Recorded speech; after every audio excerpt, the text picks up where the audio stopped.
So hi all, good evening. നമ്മൾ ഇന്ന് ചർച്ച ചെയ്യാൻ പോകുന്നത് മണി ആൻഡ് ബാങ്കിങ്ങുമായിട്ട് റിലേറ്റ് ചെയ്തിട്ടുള്ള കുറച്ച് കാര്യങ്ങളാണ്. സോ മണി ആൻഡ് ബാങ്കിങ് എന്ന് പറയുന്നത് നമുക്ക് വളരെ ഈസി ആയിട്ട് ആക്ച്വലി റെപ്രസെന്റ് ചെയ്യാൻ പറ്റുന്ന അല്ലെങ്കിൽ പഠിക്കാൻ പറ്റുന്ന ഒരു കോൺസെപ്റ്റ് ആണ്. കാരണം വളരെ ബേസിക്സ് ആയി തന്നെ ഇതിന്റെ ഒരുപാട് കാര്യങ്ങൾ നമ്മൾ ഡിസ്കസ് ചെയ്തിട്ടുണ്ട്.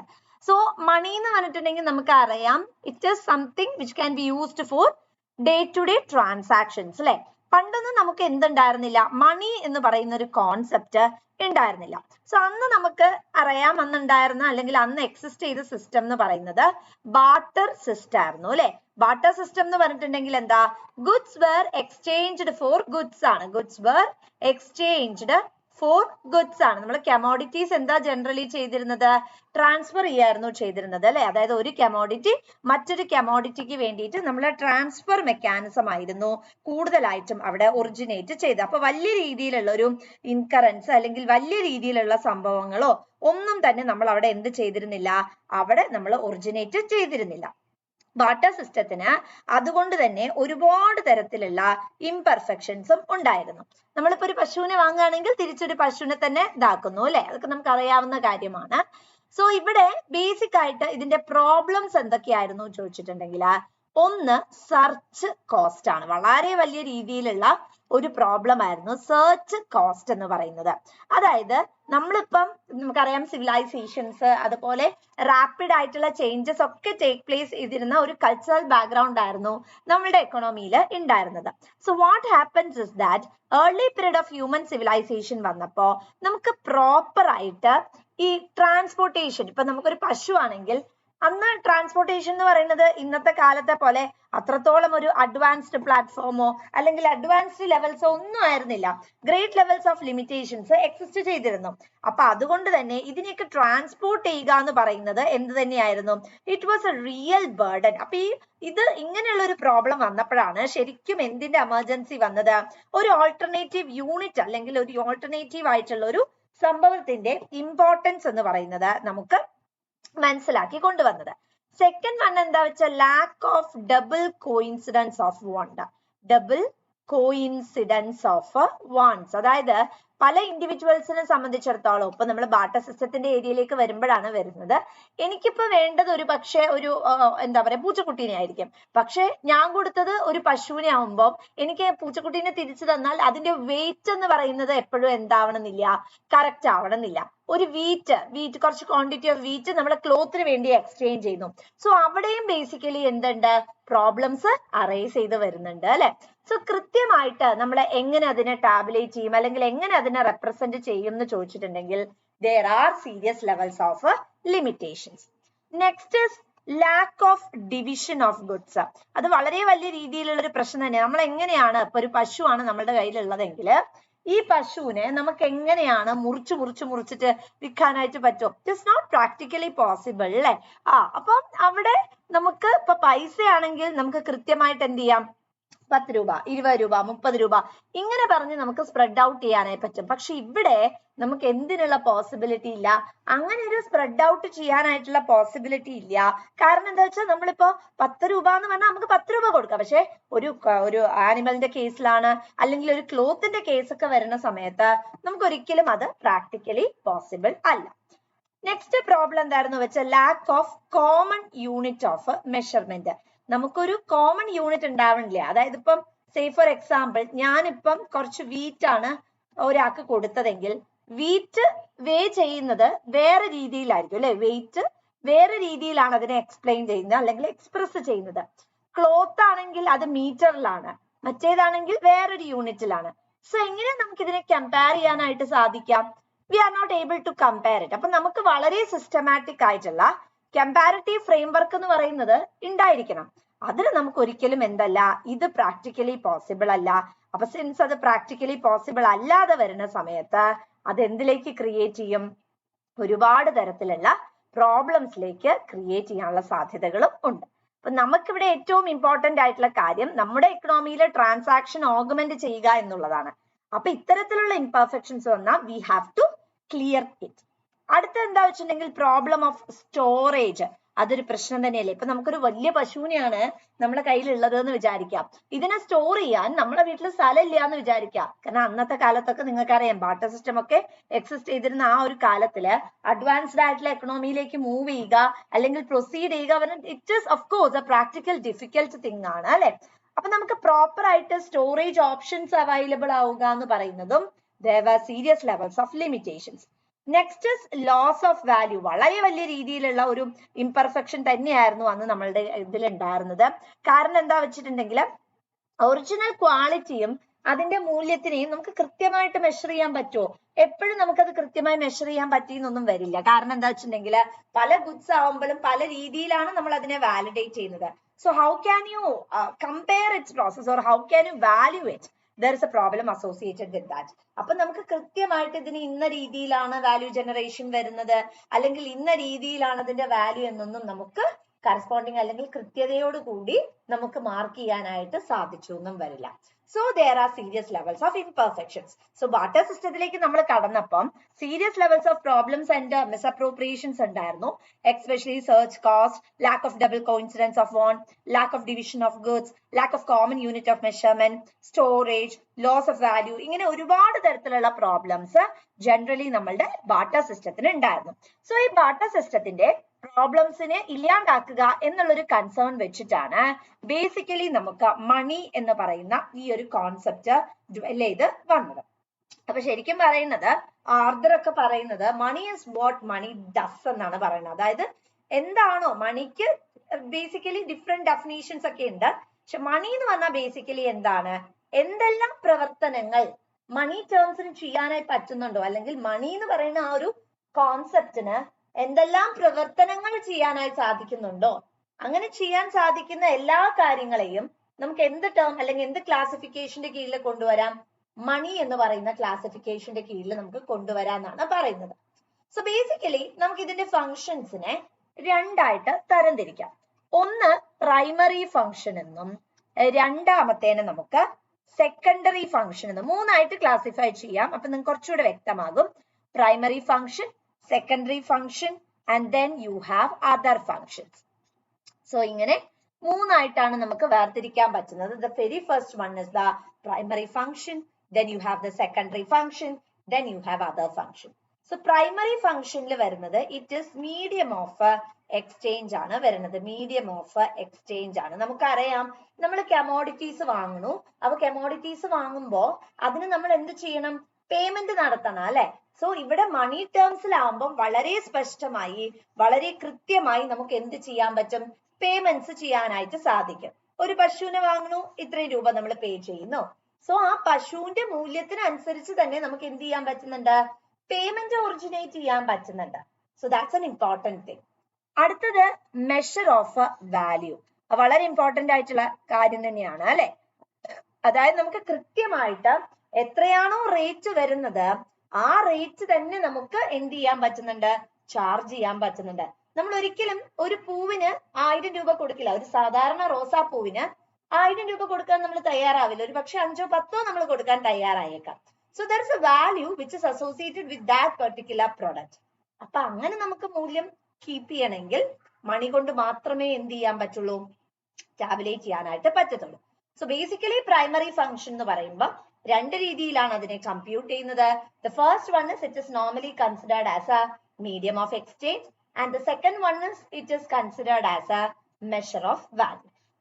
Second is the secondary function. Secondary function എന്ന് പറയുന്നത് store of value or wealth ആണ്. നമുക്ക് വളരെ സ്പഷ്ടമായിട്ട് എന്ത് ചെയ്യാൻ പറ്റുന്നു, കമോഡിറ്റീസിനെ ആ മൂല്യം തിരിച്ചറിയാനായിട്ടും നമുക്ക് അത് കൃത്യമായിട്ട് ഒരു വെൽത്ത് ആയി നമുക്ക് വെക്കാനായിട്ടും സാധിക്കുന്നു. അതായത് ഇപ്പൊ നമുക്ക് കുറച്ച് പൈസ നമ്മൾ അടയ്ക്കുവാണ്, ഒരു ഗുഡ്സ് അല്ലെങ്കിൽ സർവീസസ് നമ്മൾ ഒറിജിനേറ്റ് ചെയ്യാണ് ചെയ്യുന്നത്. അപ്പൊ അത് ഞാൻ വാങ്ങിക്കഴിഞ്ഞാൽ എനിക്ക് അത് ഫ്യൂച്ചറിലും ഉപയോഗമുണ്ട് അല്ലെങ്കിൽ എനിക്ക് ഫ്യൂച്ചറിലും സാറ്റിസ്ഫാക്ഷൻ ഉണ്ട് എന്ന് ഞാൻ മനസ്സിലാക്കിയത് കൊണ്ട് അത് വാങ്ങുന്നത്. സേ ഫോർ എക്സാമ്പിൾ ഞാനൊരു ഫർണിച്ചർ വാങ്ങുന്നു. ആ ഫർണിച്ചർ ഞാൻ വാങ്ങാനുള്ള കാരണം എന്താ, എനിക്കറിയാം ആ ഫർണിച്ചർ ഞാൻ വാങ്ങിക്കഴിഞ്ഞാല് ഫ്യൂച്ചറിൽ എനിക്ക് ഇനി ഒരു സേ ഫോർ എക്സാമ്പിൾ 3-4 വർഷത്തേക്ക് നല്ല ഫർണിച്ചർ ആണെങ്കിൽ 3-4 വർഷത്തേക്ക് എനിക്ക് ഇനി ഫർണിച്ചർ വാങ്ങണ്ട എന്നതിനെ കുറിച്ച് എനിക്ക് നല്ല വ്യക്തതയും നല്ല ബോധവും ഉണ്ട്. അതുകൊണ്ട് ഞാൻ എന്ത് ചെയ്യേണ്ട ആവശ്യമില്ല, ഇനി അതിലേക്ക് ഇറങ്ങേണ്ട ആവശ്യമില്ല. സോ അവിടെ വളരെ കൃത്യമായിട്ട് how to format, how to continue, how to proceed എന്നതിനെ കുറിച്ച് ഒരു ഐഡിയ ഫ്രെയിംവർക്ക് നമുക്ക് ഉണ്ട്. Next it is a standard of deferred payment ആണ്. അതായത് നമുക്ക് ഒരിക്കലും ഈ ഡിഫേർഡ് പേയ്മെന്റ് മെക്കാനിസം എന്ന് പറയുന്നത് എന്തിൽ അതേർ ചെയ്യാൻ പറ്റില്ല, ബാർട്ടർ സിസ്റ്റത്തിൽ പറ്റില്ല. ഇന്ന് ഞാൻ ഒരു പശുവിനെ വാങ്ങിച്ചിട്ട് 3 വർഷം കഴിഞ്ഞിട്ട് പശുവിനെ തിരിച്ചു തരാമെന്ന് പറഞ്ഞാൽ ബാർട്ടർ സിസ്റ്റത്തിൽ അത് വർക്കാവില്ല. പക്ഷെ നമുക്ക് മണി വന്നു കഴിഞ്ഞാൽ അത് വർക്കാവും. കാരണം എന്താ വെച്ചാൽ മണിയുടെ ഏരിയയിലേക്ക് നമ്മൾ എൻ്റർ ചെയ്ത് കഴിഞ്ഞാൽ അവിടെ വളരെ സ്പഷ്ടമായിട്ട് നമുക്ക് ഒരു 10 രൂപ ഞാൻ ഇന്ന് മേടിച്ച് 10 രൂപ ഞാൻ നാളെ തിരിച്ചു തരാം, അല്ലെങ്കിൽ 10 രൂപ 3 മാസം കഴിഞ്ഞ് തിരിച്ചു തരാം. അപ്പൊ അവിടെ 10 രൂപ എന്ന് പറയുന്നത് അതിനൊരു മൂല്യമുണ്ട്. തിരിച്ചു കൊടുക്കുന്നതും 10 രൂപ തന്നെയാണ്. അപ്പൊ എനിക്ക് പിന്നത്തേക്ക് അടയ്ക്കാം. അതാണ് ഈ സ്റ്റാൻഡേർഡ് ഓഫ് ഡിഫേർഡ് പേയ്മെന്റ് എന്ന് പറയുന്നത്.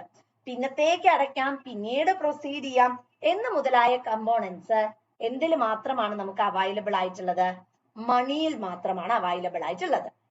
നമുക്ക് ഈ ബേസിക് ആയിട്ടുള്ള ബാക്കിയുള്ള എല്ലാ കോൺസെപ്റ്റ്സിലും, അതായത് ഇപ്പൊ ബാർട്ടർ സിസ്റ്റത്തിലേക്കൊക്കെ നമ്മൾ പ്രവേശിക്കുകയാണെങ്കിൽ അവിടെ നമുക്കത് പ്രാക്ടിക്കലി പോസിബിൾ അല്ല.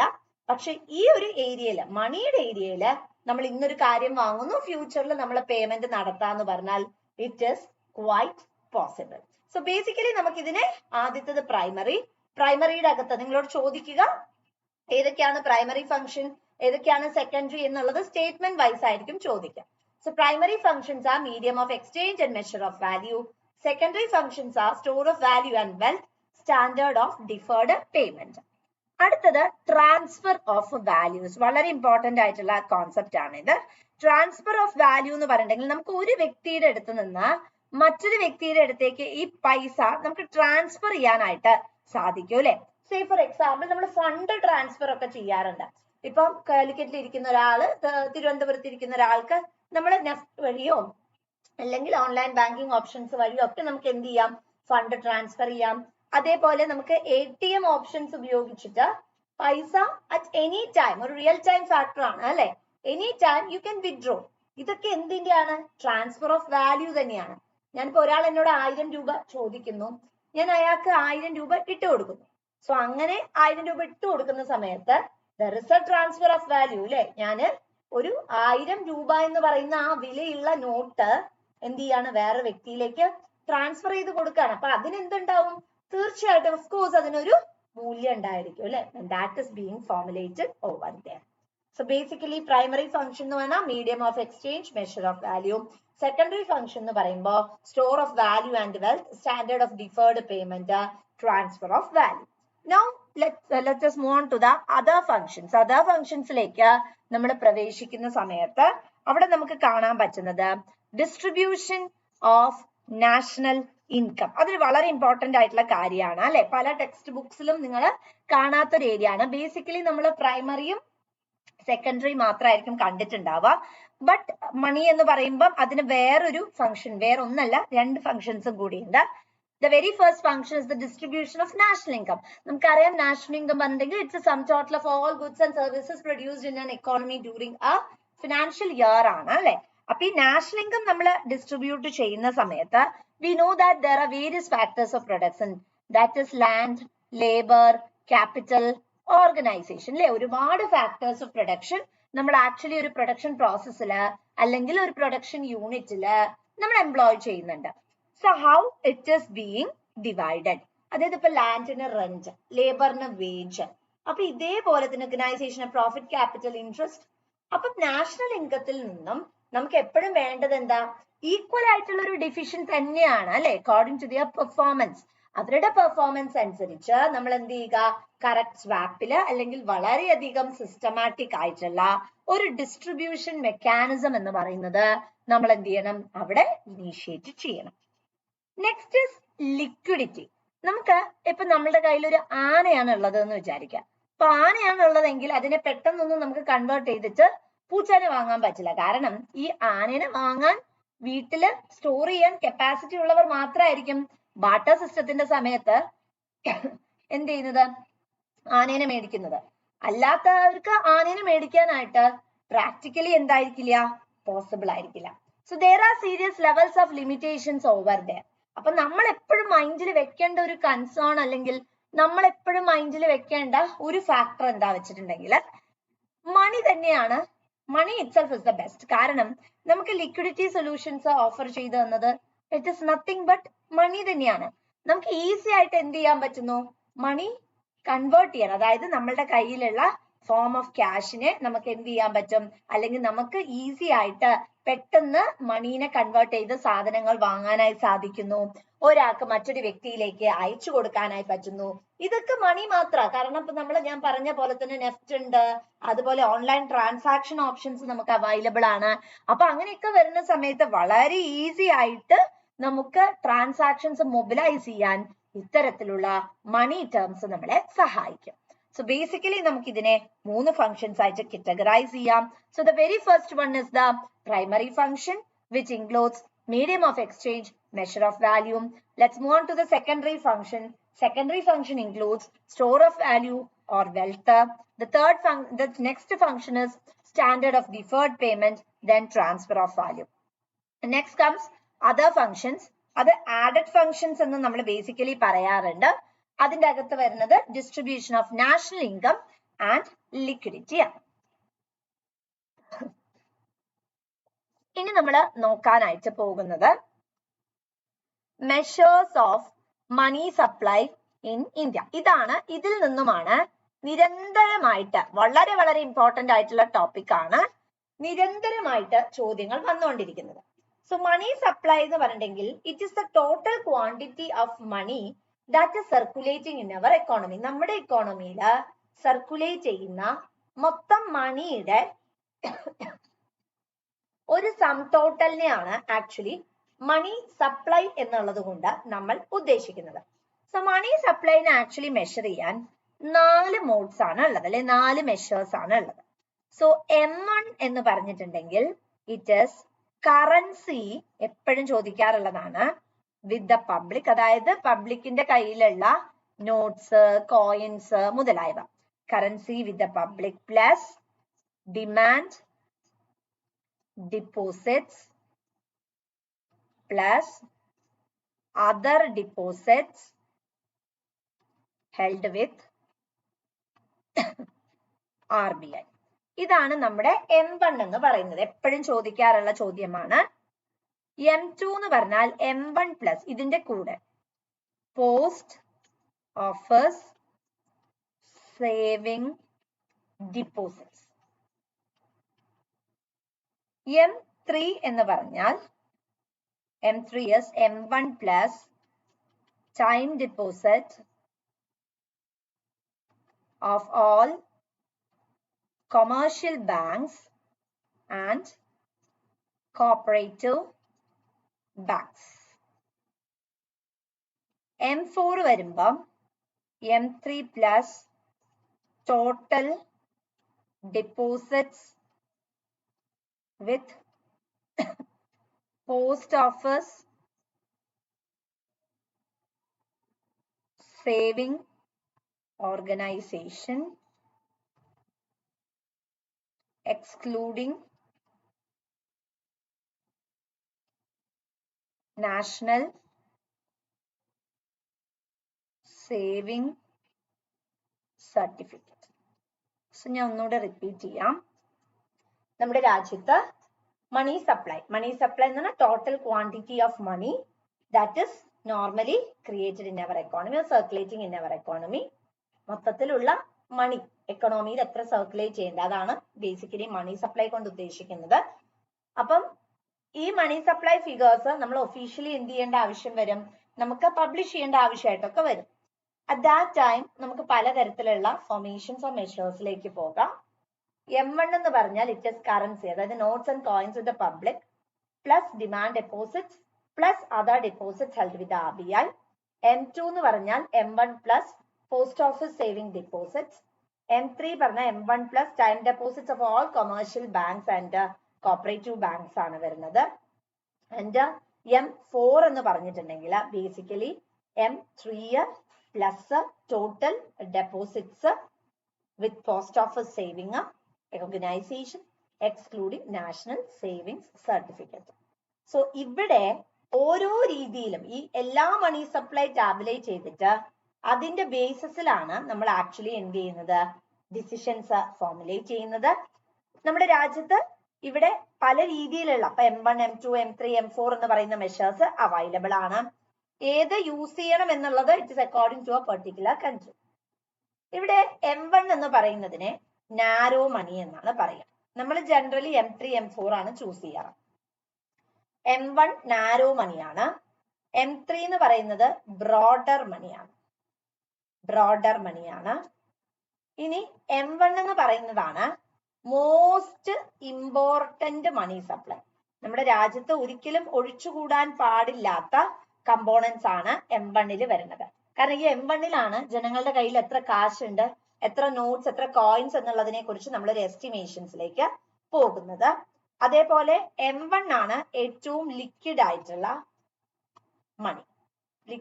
മണി സപ്ലൈ വരുന്നത്. കാരണം ജനങ്ങളുടെ കയ്യിലുള്ള മണീസ് ആണ് ബേസിക്കലി വരുന്നത്. M4 എന്ന് പറഞ്ഞാൽ ലീസ്റ്റ് ലിക്വിഡ് ആണ്. നമുക്ക് അത്രയും പെട്ടെന്നൊന്നും ഇതിനെ മണി ടേംസിലേക്ക് കൺവേർട്ട് ചെയ്യാൻ പറ്റില്ല. സോ ആസ് എ റിസൾട്ട് നമുക്ക് മണി, അതായത് നമ്മളുടെ കയ്യിലുള്ള എലിമെന്റിനെ മണി ആയിട്ട് കൺവേർട്ട് ചെയ്യുന്ന ഏരിയയിലേക്ക് നമ്മൾ പോവുകയാണെങ്കിലാണ് ലിക്വിഡിറ്റി പറയുന്നത്. അപ്പൊ ലിക്വിഡിറ്റിന്റെ ഏരിയയിൽ അറേഞ്ച് ചെയ്യാൻ പറഞ്ഞാൽ അങ്ങനെയും ചോദിക്കാറുണ്ട്. That is M1 is greater than M2, greater than M3, greater than M4. അതായത് പെട്ടെന്ന് നമുക്ക് മണിയായി കൺവേർട്ട് ചെയ്യാൻ പറ്റുന്നത് M1 ഈ കോമ്പോണൻസ് ആണ്, പിന്നെ M2, പിന്നെ M3 ആൻഡ് പിന്നെ M4. അപ്പൊ ഇവിടെ നമ്മളെ കയ്യിൽ എന്തുണ്ട്, അല്ലെങ്കിൽ നമ്മളുടെ കയ്യിലുള്ള മൊത്തം കമ്പോണൻസിന്റെ ബേസിസ് വെച്ചിട്ടാണ് നമ്മൾ ഇവിടെ എന്ത് ചെയ്യുന്നത്, ടാബുലേറ്റ് ചെയ്യുന്നത്. നെക്സ്റ്റ് കംസ് ഹൈപ്പവേർഡ് മണി. ഹൈപ്പവേർഡ് മണീനെ നമ്മൾ H മണി എന്നും വിളിക്കാറുണ്ട്.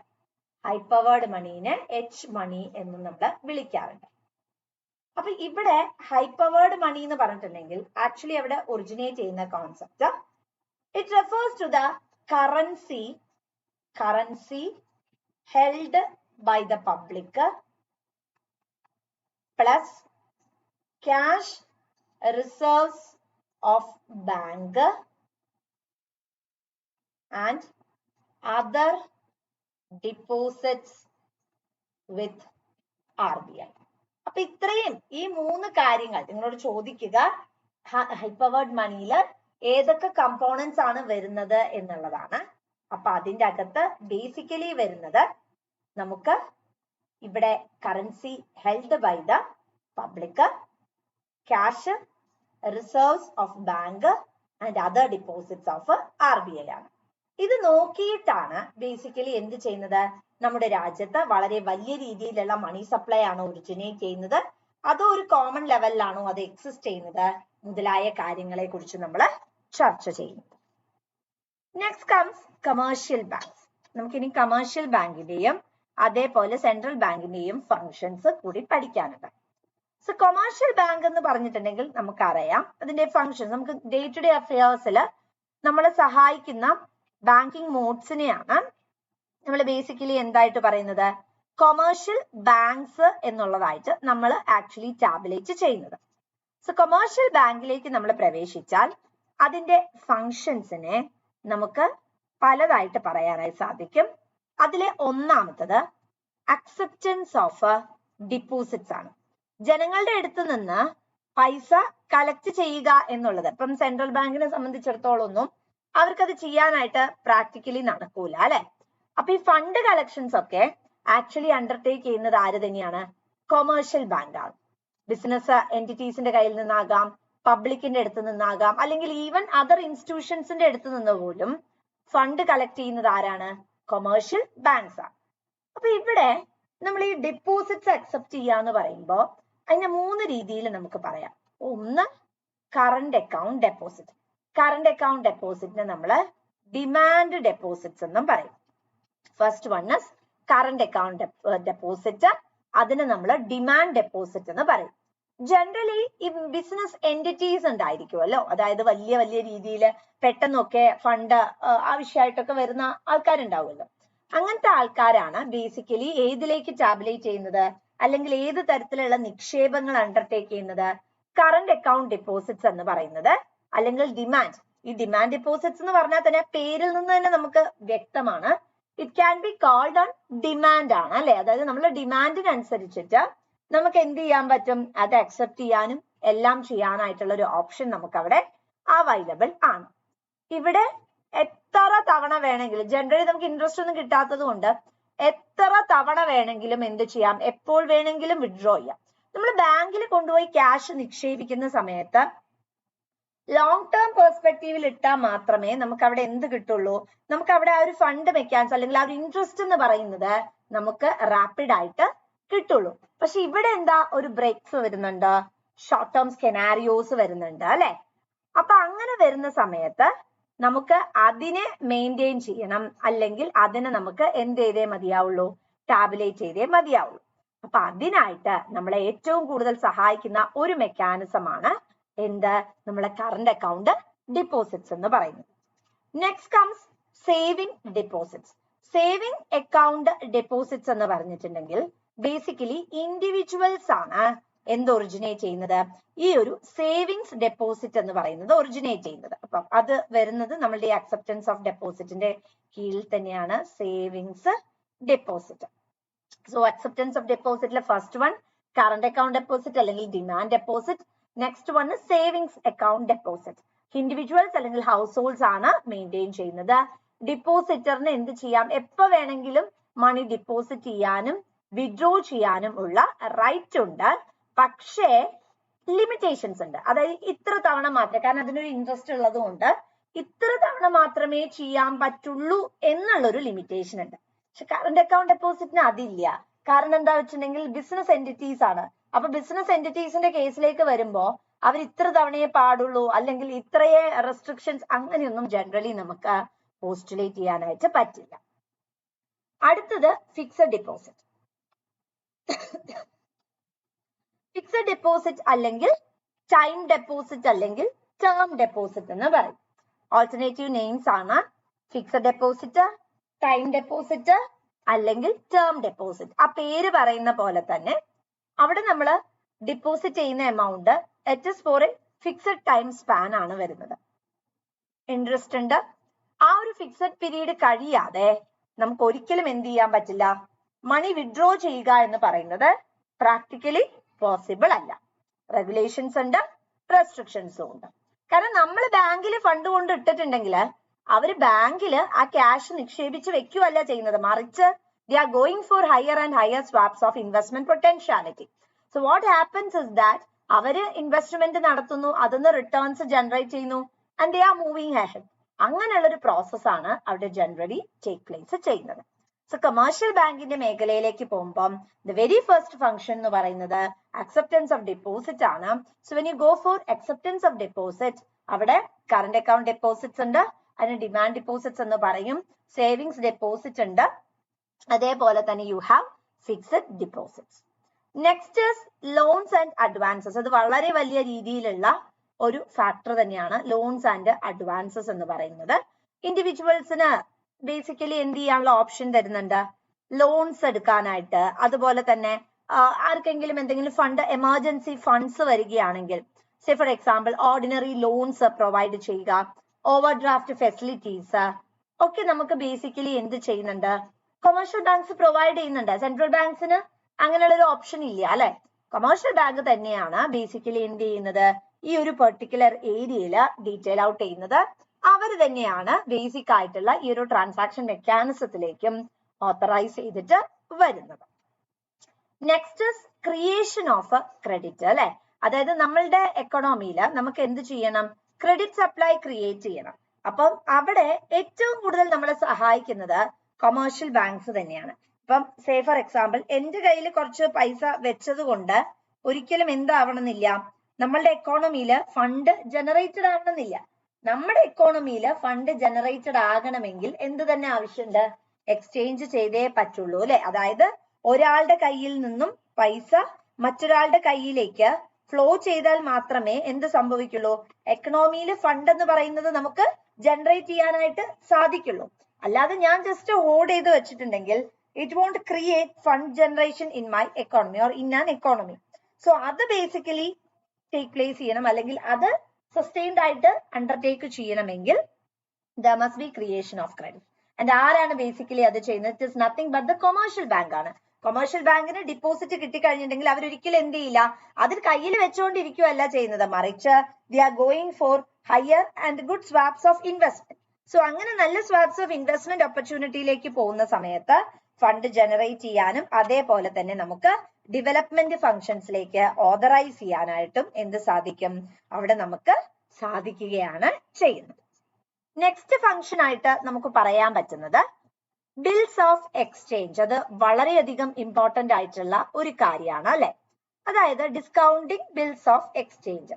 സേ ഫോർ എക്സാമ്പിൾ, രാമൻ എന്ന് പറയുന്ന ഒരു വ്യക്തിയുണ്ട്, സോമൻ എന്ന് പറയുന്ന ഒരു വ്യക്തിയുണ്ട്. സോ രാമനും സോമനും കൂടെ ഒരു ട്രേഡ് ആക്ടിവിറ്റിയിലേക്ക് പോവാണ്. എന്തെങ്കിലും ഒരു സാധനം വിൽക്കുകയോ അങ്ങനെ എന്തെങ്കിലും ഒരു ട്രാൻസാക്ഷൻസിലേക്ക് അവര് പോവാണെന്ന് വിചാരിക്കാം. അപ്പൊ അങ്ങനെ അവര് ട്രാൻസാക്ഷൻസിലേക്ക് അഡയർ ചെയ്ത സമയത്ത് രാമനാണ് സാധനം, let this B the product, ഈ പ്രൊഡക്റ്റ് സോമന് കൊടുത്തത്. പക്ഷെ സോമന്റെ കയ്യിൽ അറ്റ് പ്രസന്റ് എന്തില്ല, ഫണ്ട് ഇല്ല എന്ന് വിചാരിക്കുക. സോമന്റെ കയ്യിൽ അറ്റ് പ്രസന്റ് ഫണ്ട് ഇല്ല.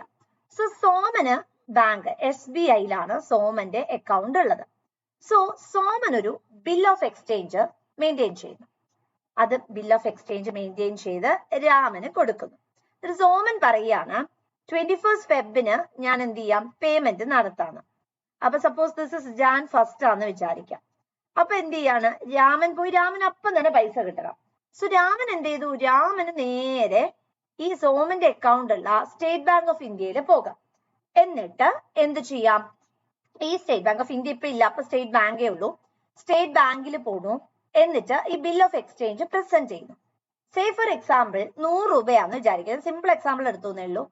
90 രൂപ ആർക്ക് കൊടുക്കും, ബാങ്ക് രാമന് കൊടുക്കും. I am taking A small example. Okay, 90 രൂപ കൊടുക്കും. 10 രൂപ എന്ന് പറയുന്നത് ഹാൻഡലിംഗ് ചാർജ് ആയിട്ട് അല്ലെങ്കിൽ പ്രോസസിംഗ് ചാർജ് ആയിട്ട് ബാങ്ക് കൈപ്പറ്റും. ഇനി 21st ഫെബ്രുവരിക്ക് സോമൻ ആർക്കാ പൈസ അടയ്ക്കണ്ടേ, സോമൻ ബാങ്കില്, തന്റെ ബാങ്കായ സ്റ്റേറ്റ് ബാങ്കിലാണ് അടയ്ക്കേണ്ടത്. അതിൽ എത്രയാ അടയ്ക്കേണ്ടത്, സോമൻ അടയ്ക്കേണ്ടത് 110 രൂപയാണ്. അപ്പൊ അതായത് സോമന്റെ കയ്യിൽ നിന്നും ഇവർക്ക് 20 രൂപ ലാഭം കിട്ടി. ഈ 20ഉം ഈ 10ഉം അങ്ങനെ 30 രൂപയാണ് കൊമേഴ്ഷ്യൽ ബാങ്കിന് ഇങ്ങനെ ഒരു ഡീലിങ്സിൽ നിന്ന് ലാഭം കിട്ടിയത്. I repeat it. സോമനും രാമനും ഒരു ബിസിനസ് ട്രേഡിംഗ് ആക്ടിവിറ്റീസിലേക്ക് മുതിരുന്നു. സോമന്റെ കയ്യിൽ ഇപ്പൊ തൽക്കാലം പൈസ ഇല്ല. സോ സോമനും രാമനും കൂടി ബിൽ ഓഫ് എക്സ്ചേഞ്ച് മെയിൻറ്റെയിൻ ചെയ്യുന്നു. സോമൻ എന്ത് ചെയ്യുന്നു, ബിൽ ഓഫ് എക്സ്ചേഞ്ച് സൈൻ ചെയ്ത് രാമന് കൊടുക്കുന്നു. ആൻഡ് ബേസിക്കലി രാമൻ പോയി സോമന് അക്കൗണ്ട് ഉള്ള സ്റ്റേറ്റ് ബാങ്കിൽ പ്രസന്റ് ചെയ്യുന്നു, ഏതെങ്കിലും ഒരു സ്റ്റേറ്റ് ബാങ്കിൽ പ്രസന്റ് ചെയ്യുന്നു. സ്റ്റേറ്റ് ബാങ്കുകാര് 100 രൂപയാണ് ഉള്ളതെങ്കിൽ 10 രൂപ ഹാൻഡലിംഗ് അല്ലെ പ്രോസസിംഗ് ചാർജ് എന്ന് പറഞ്ഞ് ഈടാക്കിയിട്ട് 90 രൂപ ആർക്ക് കൊടുക്കും, രാമന് കൊടുക്കും. ഇനി സോമൻ ആർക്കാ അടയ്ക്കേണ്ടത്, സ്റ്റേറ്റ് ബാങ്കിന് അടയ്ക്കേണ്ടത് 110 രൂപ. സോ അവിടുന്ന് 20 രൂപ ബാങ്കിന്റെ ലാഭം. അതേപോലെ തന്നെ ഇവിടെ 10, ഇവിടെ 20 രൂപ എന്ന് പറഞ്ഞാ 90 അല്ലേ കൊടുത്തിട്ടുള്ളൂ രാമന്. അപ്പൊ ബാങ്കിന് 90, 100, 110. അപ്പൊ 20 രൂപ ലാഭമാണ്. ഇവിടുന്ന് 10ഉം രാമന്റെ കയ്യിൽ നിന്ന് കിട്ടിയ 10ഉം ഇതിന്ന് കിട്ടിയ 20ഉം. ഇത് ഒരു കുഞ്ഞ് ട്രാൻസാക്ഷൻ ആണ് വരുന്നത് അല്ലെ. ഇതിനേക്കാളും വലിയ, കാരണം നമുക്കറിയാം ഓഫ് കോഴ്സ് ട്രേഡിംഗ് മേഖലയാണ്. അപ്പൊ ട്രേഡിംഗ് മേഖലയിലേക്ക് വരുന്ന സമയത്ത് വലിയ രീതിയിലുള്ള സംഭവങ്ങളൊക്കെ അവിടെ ടേക്ക് പ്ലേസ് ചെയ്യാനുള്ള സാധ്യതയുണ്ട്. So that would create huge levels of transactions. Next ഇവർ ബേസിക്കലി ഏജൻസി ഫങ്ഷൻസ് ഒക്കെ ചെയ്യാനുള്ള സാധ്യതകളുണ്ട്.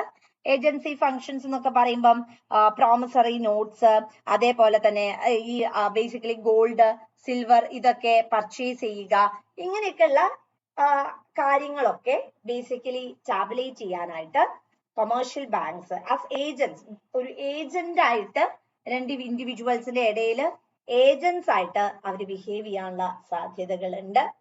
അതേപോലെ തന്നെ ജനറൽ യൂട്ടിലിറ്റി ഫങ്ഷൻസ്, ജനറൽ ആയിട്ടുള്ള utility functions. Say for example നമ്മളിപ്പോ ബാങ്കിന് ലോക്കർ ഫെസിലിറ്റീസ് ഒക്കെ പറയാറുണ്ട് അല്ലെ. സോ ബാങ്കിന് ലോക്കർ ഫെസിലിറ്റീസ് വരിക, അഡ്വൈസറി ഫംഗ്ഷൻ കൊടുക്കുക, under writing of loans, government issue ചെയ്യുന്ന ഷെയർസ്, ബോൺസ്, ഡിബെഞ്ചേഴ്സ്, ഇതൊക്കെ ബേസിക്കലി എന്ത് ചെയ്യുക, ഷെയർസ് ആൻഡ് ഡിബെഞ്ചേഴ്സ് ട്രാൻസാക്ഷൻസിലൊക്കെ ഒരു മീഡിയേറ്റർ ആയി പ്രവർത്തിക്കുക. ഇതൊക്കെ ബേസിക്കലി ആര് തന്നെയാണ്? It is nothing but the commercial bank തന്നെയാണ്. കൊമേഴ്ഷ്യൽ ബാങ്കിന്റെ മേഖലയിലേക്ക് നമ്മൾ പോയി കഴിഞ്ഞിട്ടുണ്ടെങ്കിൽ ശരിക്കും നമ്മളുടെ എക്കണോമിന്റെ ട്രാൻസാക്ഷൻസിനെ ഓതറൈസ് ചെയ്യുന്നതും അതുപോലെ തന്നെ ഒരുപാട് രീതിയിൽ നമ്മളെ ടാബുലേറ്റ് ചെയ്യുന്നതും സഹായിക്കുന്നതുമായിട്ടുള്ള ഒരുപാട് റോള് പെർഫോം ചെയ്യുന്നതാണ് നമ്മുടെ കൊമേഴ്ഷ്യൽ ബാങ്ക്സ് എന്ന് പറയുന്നത്. സോ കൊമേഴ്ഷ്യൽ ബാങ്കിന്റെ മേഖലയിൽ നമുക്ക് അവിടെ ടാബുലേറ്റ് ചെയ്യാനായിട്ട് പറയാനേ പറ്റുന്ന എന്തൊക്കെ ഫങ്ഷൻസ് ആണ്? Acceptance of deposits, then comes loans and advances, general utility functions, agency funds, agency functions, discounting bills of exchange and creation of a credit. അപ്പോൾ നമ്മൾ ഇന്ന് എന്തൊക്കെയാ പഠിച്ചത്? ഇതുവരെയും നമ്മൾ പഠിച്ചത് മണി ആൻഡ് ബാങ്കിങ്ങിന്റെ കോൺസെപ്റ്റ് ആണ്. We went with the barter system, search cost, lack of credible coincidence of want, then lack of division of goods, lack of common unit of measurement, storage, loss of value ആണ് ഇതിന്റെ അടുത്തയിൽ വരുന്നത്. Then മണിയുടെ ഏരിയയിലേക്ക് വന്ന different sorts of functions ഉണ്ട്. You have primary, secondary and other functions. When you go for the primary function, it basically includes medium of exchange and measure of value.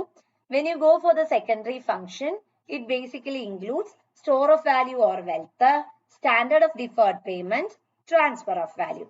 When you go for other function, it normally includes distribution of national income and liquidity. When you go for the measures of money supply, you have M1, M2, M3, M4. Then we went with high powered money.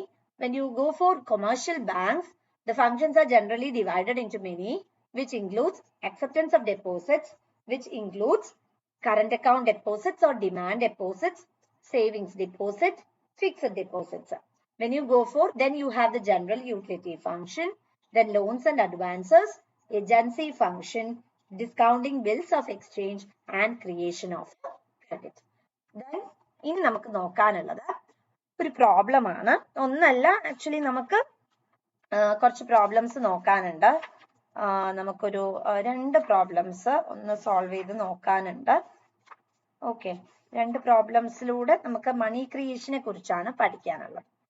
So calculate the value of, നമുക്ക് money multiplier ആണ് പഠിക്കേണ്ടത്. Money multiplier and also find the total deposit created if there is an initial deposit of rupees 1500 crore and legal reserve ratio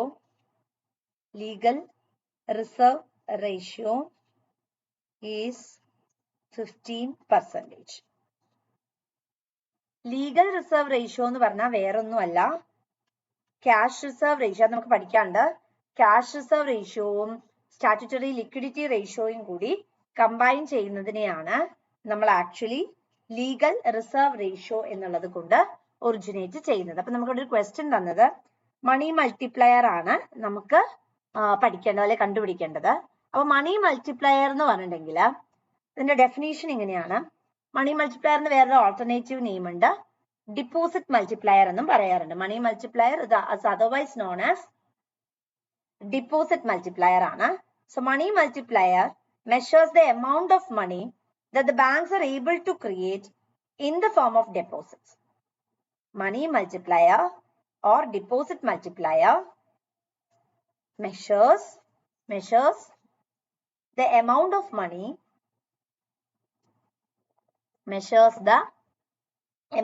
money that the banks are able to create,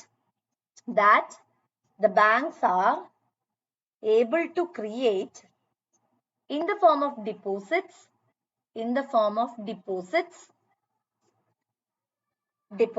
Okay, and basically ഇത് കണ്ടുപിടിക്കാനുള്ള formula money multiplier equals 1 by LRR ആണ്. LRR എന്ന് പറഞ്ഞാൽ legal reserve ratio. ഇപ്പൊ മണി multiplier എന്ന് പറഞ്ഞാൽ നമ്മളിപ്പോ ബാങ്കിൽ കൊണ്ടുപോയിട്ട് ക്യാഷ് ഇൻവെസ്റ്റ് ചെയ്യാറുണ്ട്. അപ്പൊ നമ്മൾ ബാങ്കിൽ കൊണ്ടുപോയിട്ട് ക്യാഷ് ഇൻവെസ്റ്റ് ചെയ്യുന്ന സമയത്ത് ആ ഇൻവെസ്റ്റ് ചെയ്യുന്ന ടെൻഡൻസിയിൽ നിന്നും ബാങ്ക് എന്ത് ചെയ്യല്ല, when they are going for long term deposits, അവര് കയ്യിൽ കാശ് വെച്ചേക്കല്ല ചെയ്യുന്നത്, മറിച്ച് ബാങ്ക്സ് ആ ഫണ്ട് ഉപയോഗിച്ചിട്ട് എന്ത് ചെയ്യാണ്, വീണ്ടും വീണ്ടും വീണ്ടും അവര് ജനറേറ്റ് ചെയ്യാണ് ചെയ്യുന്നത്. സോ ബേസിക്കലി എന്താണ്, ഹൗ ദേ ജനറേറ്റ് മണി, നമ്മൾ ഓരോ ഡെപ്പോസിറ്റ്സ് ഉണ്ടാക്കിയാലും ആ ഡെപ്പോസിറ്റ്സിൽ നിന്ന് എങ്ങനെയാണ് മണി ജനറേറ്റ് ചെയ്യുന്നത് എന്നുള്ളതിനാണ് നമ്മളിവിടെ എന്ത് ചെയ്യുന്നത്, കൺസേൺസ് കൊടുക്കുന്നത്. സോ ഇത് കമ്പ്യൂട്ട് ചെയ്യാനായിട്ട് the formula is money multiplier equals 1/LRR ആണ്. സോ മണി മൾട്ടിപ്ലയർ നമുക്ക് കമ്പ്യൂട്ട് ചെയ്യാം. 1 ഡിവൈഡഡ് ബൈ 15% ആണ്. സോ 15% നമുക്ക് എങ്ങനെ എഴുതാം, you can write it as 0.15 അല്ലെ, 15/100. സോ 15/100 നമുക്ക് 0.15 എന്ന് എഴുതാം. So 1 divided by 0.15 which is equal to 6.67. So money multiplier കണ്ടുപിടിക്കാനുള്ള formula is 1 divided by legal reserve ratio. legal reserve ratio CRR SLR ഒക്കെ നമുക്ക് പഠിക്കാനുണ്ട്, ഡിസ്കസ് ചെയ്യാനുണ്ട്. സോ LRR എന്ന് പറയുമ്പോൾ ബേസിക്കലി CRR plus SLR ആണ് വരുന്നത്. So when you combine that നമുക്ക് LRR കിട്ടും. ചില ക്വസ്റ്റ്യൻസിൽ നിങ്ങൾക്ക് CRR-ഉം SLR-ഉം ആയിരിക്കും തന്നിരിക്കുന്നത് സെപ്പറേറ്റ് ആയിട്ട്, പക്ഷെ ഇവിടെ അങ്ങനെയല്ല, നമുക്ക് കമ്പൈൻഡ് ആയിട്ടാണ് തന്നത്. സോ കാരണം LRR എന്ന് പറഞ്ഞിട്ടാണ് തന്നിട്ടുണ്ട്. അപ്പൊ 1/LRR. LRR എന്താണെന്ന് നമുക്ക് CRR-ഉം SLR-ഉം പഠിച്ചു കഴിഞ്ഞാൽ പിടികിട്ടും. 1 divided by 0.15. So you'll get the answer as 6.67. ഇനി നമുക്കിവിടെ ഇനീഷ്യൽ ഡിപ്പോസിറ്റ് തന്നിട്ടുണ്ട്. സോ ഇനീഷ്യൽ ഡിപ്പോസിറ്റ് എന്ന് പറയുന്നത് it is nothing but 1500 crore ആണ് തന്നിട്ടുള്ളത്. ഇനി നമുക്ക് കാണേണ്ടത് ടോട്ടൽ ഡെപ്പോസിറ്റ് അല്ലെ, നമുക്ക് മൾട്ടിപ്ലയർ കാണണം, മണി മൾട്ടിപ്ലയർ കാണണം. മണി മൾട്ടിപ്ലയർ എന്ന് പറയുമ്പോൾ നമ്മൾ ബാങ്കിൽ 1 രൂപ ഇട്ടാല് അതൊരു ലോങ് ടേം പെർസ്പെക്റ്റീവിലാണ് ഇട്ടതെങ്കിൽ ആ 1 രൂപ ഉപയോഗിച്ച് ബാങ്ക് എങ്ങനെ ഫണ്ട് മൊബിലൈസ് ചെയ്യുന്നു, അതാണ് അവിടെ ബേസിക്കലി എന്ത് ചെയ്യുന്നത്, കൺസേൺ ചെയ്യുന്നത്. സോ ഇവിടെ ഇനീഷ്യൽ ഡിപ്പോസിറ്റ്സ് 1500 ആണ്. നമുക്ക് ടോട്ടൽ ഡെപ്പോസിറ്റ് ആണ് കാണേണ്ടത്, മൊത്തം ഡെപ്പോസിറ്റ്സ് ബാങ്കിൽ എത്ര ഉണ്ടെന്ന് കാണാനുള്ള formula initial deposit into money multiplier. So the initial deposit എന്ന് പറയുന്നത് 1500 ആണ്. മണി മൾട്ടിപ്ലയർ 1/0.15 ആണ്. So when you solve this you will get the answer as rupees 10,000 crore and that will be your right answer. ഒന്നുകൂടെ റിപ്പീറ്റ് ചെയ്യാം. മണി multiplier കണ്ടുപിടിക്കാനുള്ള formula എന്ന് പറയുന്നത് 1/LRR ആണ്. LRR എന്ന് പറഞ്ഞിട്ടുണ്ടെങ്കിൽ it's A combined effort of CRR and SLR. So 1/0.15 you will get the answer as 6.67. So initial deposit 1500 ആണ്. So total deposit എന്ന് പറയുന്നത് it is nothing but initial deposit into money multiplier. So 1500 into 1/0.15. So when you solve it, you will get the answer as rupees 10,000 crore. ഇത് ഒരു pattern question ആണ്, നിങ്ങളോട് ചോദിക്കാൻ സാധ്യതയില്ല. അടുത്തൊരു പാറ്റേൺ ക്വസ്റ്റ്യൻ എന്ന് പറയുന്നത് ബേസിക്കലി അത് അങ്ങനെ ചോദിച്ച് കാണാറില്ല. ഓക്കെ, അത് നമുക്ക് വിട്ടേക്കാം, ബിക്കോസ് അത് അത്ര രീതിയിൽ നമ്മളോട് വലിയ രീതിയിൽ കോംപ്ലക്സ് ആയിട്ട് ചോദിക്കാറില്ല. ഓക്കെ, പിന്നെ നിങ്ങൾക്ക് ചോദിക്കാൻ സാധ്യതയുള്ള ഒരു പാറ്റേൺ എന്ന് പറയുന്നത് കുറച്ച് ഡെഫിനീഷൻസ് ആണ്. അതായത് അതിന്റെ അകത്ത് നമ്മൾ ഡിസ്കസ് ചെയ്യുന്ന സമയത്ത് നിങ്ങൾ തന്നെ പല ടെക്സ്റ്റ് ബുക്സിലും കണ്ടിട്ടുണ്ടാവും ഫുൾ ബോഡീഡ് മണി, ക്രെഡിറ്റ് മണി എന്നൊക്കെ പറഞ്ഞിട്ട്. അപ്പൊ ഈ ഫുൾ ബോഡീഡ് മണി എന്താണ് എന്ന് നമുക്കൊന്ന് നോക്കാം. ഫുൾ ബോഡീഡ് മണി എന്ന് പറഞ്ഞിട്ടുണ്ടെങ്കിൽ നമുക്ക് ഗോൾഡ്, സിൽവർ, ഗോൾഡ്,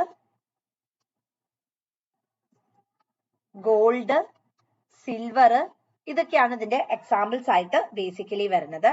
അതായത് വാല്യൂ ഓഫ്, അതായത് it is the money whose value of a commodity is equal to its value as money. Value of a commodity is equal to value of money. അതായത് മൂല്യമുള്ള വസ്തുക്കള്, അതായത് നമ്മളിപ്പം gold purchase ചെയ്യുന്ന സമയത്ത് അല്ലെങ്കിൽ സിൽവർ പർച്ചേസ് ചെയ്യുന്ന സമയത്ത് അതിന് അത്രത്തോളം മൂല്യമുള്ളത് കൊണ്ടാണ് ബേസിക്കലി നമ്മൾ എന്ത് ചെയ്യുന്നത്, ആ ഒരു പെർട്ടിക്കുലർ ആയിട്ടുള്ള യൂണിറ്റ് അല്ലെങ്കിൽ ആ പെർട്ടിക്കുലർ ആയിട്ടുള്ള കമോഡിറ്റി നമ്മൾ പർച്ചേസ് ചെയ്യുന്നത്. അപ്പൊ നമ്മളിപ്പോ 1,00,000 രൂപ അടച്ചിട്ടുണ്ടെങ്കിൽ ആ 1,00,000 രൂപയ്ക്ക് തന്നെ മൂല്യമുള്ള കമ്പോണന്റ് നമുക്ക് കിട്ടുകയാണെങ്കിൽ അവിടെ ബേസിക്കലി എന്താ, it can be called as full bodied മണിയാണ്. നമ്മൾ എത്ര പൈസ അടയ്ക്കുന്നു അതിനനുസരിച്ച് തന്നെ നമുക്ക് ആ ഒരു ക്വാണ്ടിറ്റി ഉള്ള അല്ലെങ്കിൽ അത്രയും മൂല്യമുള്ള commodities we are getting it. So what we can term, അതിനെ നമുക്ക് ഫുൾ ബോഡീഡ് മണി എന്നുള്ളതായിട്ട് പോസ്റ്റുലേറ്റ് ചെയ്യാനായിട്ട് സാധിക്കും. അടുത്ത ഒന്നാണ് ഫിഡൂഷ്യറി മണി. അതും നിങ്ങൾ കേട്ടിട്ടുണ്ടാകും. ഫിഡൂഷ്യറി മണി എന്ന് പറയുന്നതിന് ഓൾട്ടർനേറ്റീവ് ആയിട്ടുള്ള നെയിംസ് ഉണ്ട്. അതിന്റെ ഓൾട്ടർനേറ്റീവ് ആയിട്ടുള്ള നെയിംസ് ആണ് ഓപ്ഷണൽ അല്ലെങ്കിൽ വോളണ്ടറി മണി. ഇത് കമ്പൽസറി ആയിട്ടൊന്നും ഉള്ളതല്ല. ബേസിക്കലി ഒരു മ്യൂച്വൽ ട്രസ്റ്റിന്റെ ബേസിസിൽ ഇപ്പൊ നമ്മള് generally draft, check, bill of exchange, ഇപ്പൊ രാമനും സോമനും തമ്മില് ഡീലിങ്സ് നടത്തി. അപ്പം ഇവിടെ സോമനായാലും രാമനായാലും തിരിച്ചടയ്ക്കും എന്നുള്ള ഒരു ബിലീഫിന്റെ ബേസിസിലാണ് നമ്മൾ ജനറലി എന്ത് ചെയ്തത്, ട്രാൻസാക്ഷൻസിലേക്ക് മൂവ് ചെയ്തത്. But we don't know whether അത് കറക്റ്റ് ആയിട്ട് ടേക്ക് പ്ലേസ് ചെയ്യുമോ അല്ലെങ്കിൽ കറക്റ്റ് ഒറിജിനേഷൻസിൽ അത് നടക്കുമോ എന്ന് നമുക്കറിയില്ല. പക്ഷെ നമുക്കിവിടെ കൃത്യമായിട്ടൊരു കാര്യം അറിയാം, നമുക്കിത് ടാബുലേറ്റ് ചെയ്യണം അല്ലെങ്കിൽ നമുക്കിത് ഒറിജിനേറ്റ് ചെയ്തേ പറ്റത്തുള്ളൂ. അപ്പൊ അവിടെ ഏറ്റവും ഇമ്പോർട്ടന്റ് ആയിട്ടുള്ള കമ്പോണന്റ് എന്ന് പറയുന്നത് നമുക്കിത് മുന്നോട്ട് പ്രൊസീഡ് ചെയ്യുക അല്ലെങ്കിൽ അത് ഫോർമുലേറ്റ് ചെയ്യുക എന്നുള്ളതാണ്. ഇവിടെ റെസ്പെക്റ്റിന്റെ ബേസിസിലാണ് ഫിഡൂഷ്യറി മണി വരുന്ന സമയത്ത് റെസ്പെക്റ്റിന്റെ ബേസിസിലാണ് നമ്മൾ അവിടെ ട്രാൻസാക്ഷൻസ് നടത്തുന്നത് അല്ലെങ്കിൽ അതിന്റെ മൂല്യം ഗവേൺ ചെയ്യുന്നത്. പക്ഷെ ഫുൾ ബോഡീഡ് മണി ആകുമ്പോഴെന്താ, വാല്യൂ ഓഫ് എ കമോഡിറ്റി എന്ന് പറയുന്നത് വാല്യൂ ഓഫ് എ മണിക്ക്, അതായത് നമ്മളൊരു സാധനം വാങ്ങിയാൽ അതിന്റെ ആ ഒരു കൺസേൺ അല്ലെങ്കിൽ അതിന്റെ മൂല്യത്തിനനുസരിച്ച് തന്നെ നമ്മൾ എന്ത് ചെയ്യുന്നു, അവിടെ ഫോർമുലേറ്റ് ചെയ്യാം. ഇനി വേറെ ഒരെണ്ണം ഉണ്ട്, അതാണ് CC എക്കോണമി എന്ന് പറയുന്നത്. CC എക്കോണമി എന്ന് പറഞ്ഞിട്ടുണ്ടെങ്കിൽ കമോഡിറ്റി എക്കോണമിനെയാണ്, അതായത് നമ്മള് ബാർട്ടർ എക്കോണമിനെ പറയില്ലേ, അത് തന്നെയാണ് ഈ കമോഡിറ്റി എക്കോണമി എന്നുള്ളത് കൊണ്ട് ഉദ്ദേശിക്കുന്നത്. അവിടെ നമുക്ക് ബേസിക്കലി വലിയ രീതിയിലുള്ള അല്ലെങ്കിൽ ഒറിജിനേറ്റഡ് ആയിട്ടുള്ള ഒരു ടേംസ് എന്ന് പറയുന്നതൊന്നും നമുക്ക് അവിടെ അവൈലബിൾ അല്ല. അതേപോലെ ഇന്ത്യയിൽ യൂസ് ചെയ്യുന്ന മോണിറ്ററി സിസ്റ്റം ഏതാണ്? ഇന്ത്യയിൽ ജനറലി നമ്മൾ ഉപയോഗിക്കുന്നത് managed currency exchange rate mechanism ആണ്. അതെപ്പോഴും ചോദിക്കുന്ന ഒന്നാണ്. മാനേജ്ഡ് സിസ്റ്റം ആണ് നമ്മൾ ബേസിക്കലി എന്ത് ചെയ്യുന്നത്, ഇവിടെ ഒറിജിനേറ്റ് ചെയ്യുന്നത്. അപ്പൊ ഈ മാനേജ്ഡ് മെക്കാനിസം വെച്ചിട്ട് നമ്മൾ എന്ത് ചെയ്യാണ്, അതിനെ ടാബുലേറ്റ് ചെയ്യാണ് ചെയ്യുന്നത്. സോ ഇത്രയുമാണ് ബേസിക് ആയിട്ട് നമ്മുടെ ഒരു മണി ടേംസുമായിട്ട് നമുക്ക് പറയാനായിട്ട് ഉള്ളത്. കൊമേഴ്ഷ്യൽ ബാങ്ക്സിൻ്റെത് നമ്മൾ ഓൾറെഡി ഡിസ്കസ് ചെയ്ത് കഴിഞ്ഞു. ഇനി അടുത്ത ഒരു ക്വസ്റ്റ്യൻ ഇങ്ങനെയാണ് ചോദിക്കാം, അതായത് ഇനീഷ്യൽ ഡിപ്പോസിറ്റേഴ്സ് നമ്മൾ മുമ്പ് പഠിച്ച അതേ ക്വസ്റ്റ്യന്റെ തന്നെ വേറൊരു പാറ്റേൺ ആണ്. Initial depositors 10,000 crore, legal reserve ratio is 20%. Initial depositors 10,000 crore, legal reserve ratio is 20%. So find money creation.